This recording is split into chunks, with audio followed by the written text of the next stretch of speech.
Hello, I'm Danny and welcome to Bitchy Bikes. Today I'm giving back the Africa Twin. So yes, the time has come that this lovely bike has to go, and Honda are on the way now to my house to pick it up, and I'm really am sad to see this bike go. I've absolutely loved it, riding it. I've done so many things on this bike. We've got stuck, we've been through fords, we've been down chalk pits, we've got, oh man, we've done gravel roads, we've done a bit of touring.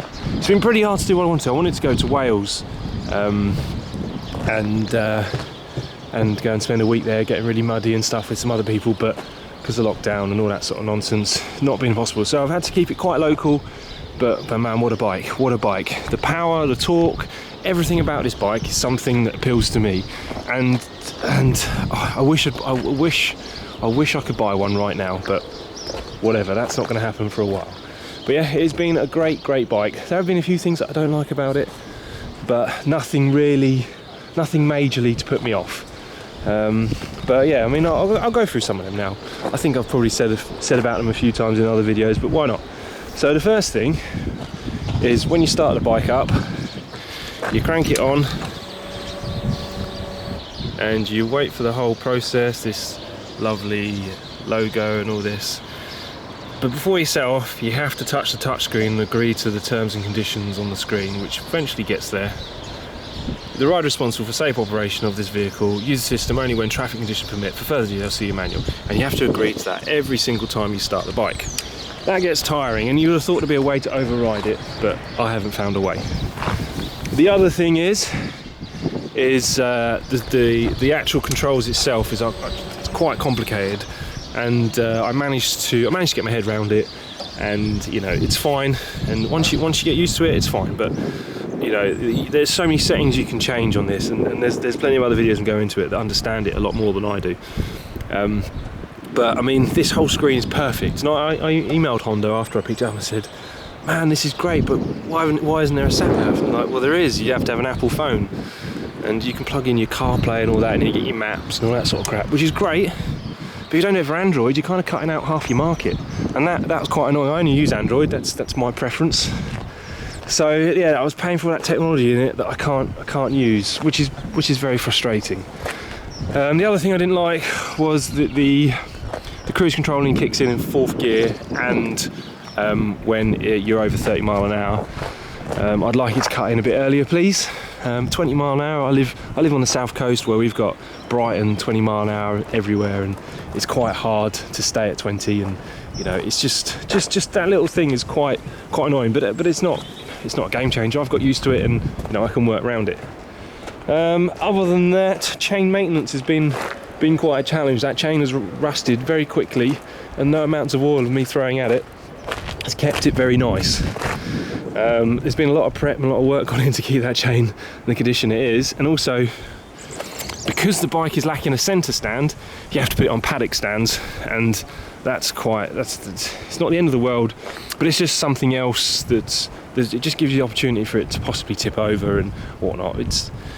So they're not major problems. In fact, there's nothing majorly wrong with this bike at all in any way, shape or form.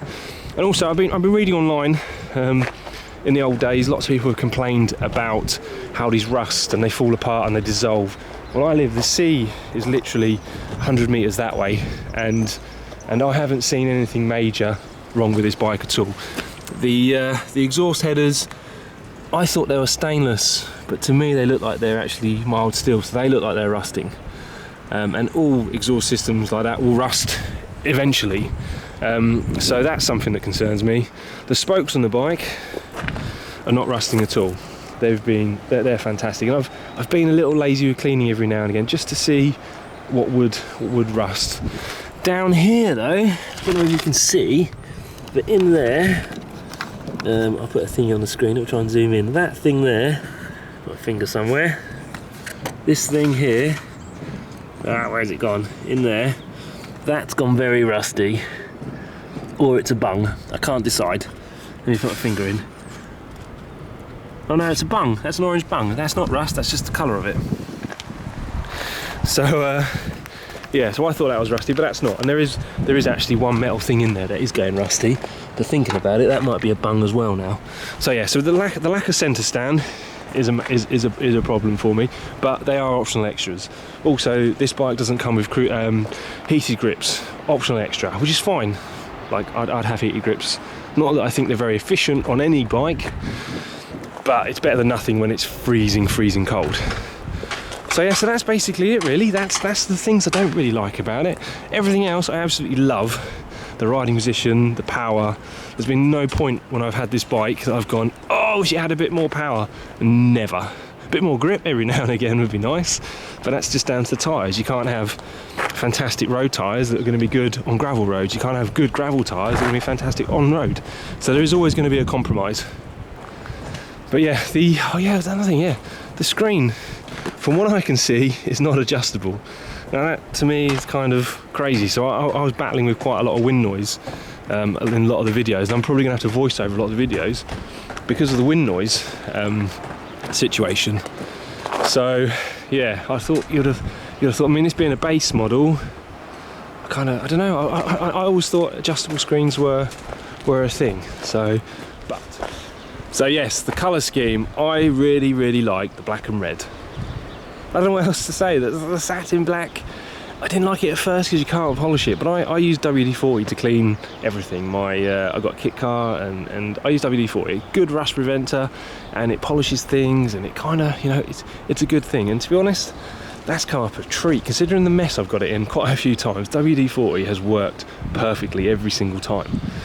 So yes, the colour scheme I love. Once again, this has got a manual adjuster, rear shock absorber, with the adjuster there, which on my previous bikes I've not liked, because my wife jumping on and off, and when we go out for a blast sometimes I'll kick her off and I'll go for a little bit more of a lively ride, and then you've got to adjust them. But my wife, we've got 2 kids now, like the wife isn't particularly going to come out very much now, so that becomes not much of an issue anymore. Oh man, I just love this bike, just love it. There's so much it offers, and for my kind of riding style, the occasional green lane, the occasional dirt track, a bit of touring, but also quite an aggressive stance, remembering I'm 6'4", as you all probably know by now, it kind of makes things a little bit more, yeah, it's a little bit more like the XR was good, what it did, but you didn't want to ride it off gravel really. You know, it wasn't built for that. It's quite highly strung out. This seems to tick every single box for me, other than the fact I'm buying a house and I've just spent my my bike money on bloody stamp duty. But anyway, that's another story for another day where I can cry. Anyway, I'm not going to get sympathy. I'm not here for sympathy. But yeah, no, I love this bike. I really do. Just a few things I would change is say, get Android on there. That'd be a massive thing. A centre stand, heated grips, and we are loving it. So, yeah, what else can I say? Oh yeah, there is one thing, there is one paint fault I have noticed, and that is here. The powder coating or the paint, whatever it is coming away at that weld. So I'm going to point that out to Honda today and say, I don't know why, but it might be something to check. It may be a weld fang. It may not be. It may just be wear and tear. I don't know. But other than that, everything else is perfect. So anyway, thank you for watching, and I really do hope you've enjoyed the Africa to an Adventure as much as I have. So please do make sure you like, share, subscribe, give me the thumbs up, and I'll catch you all in the next video.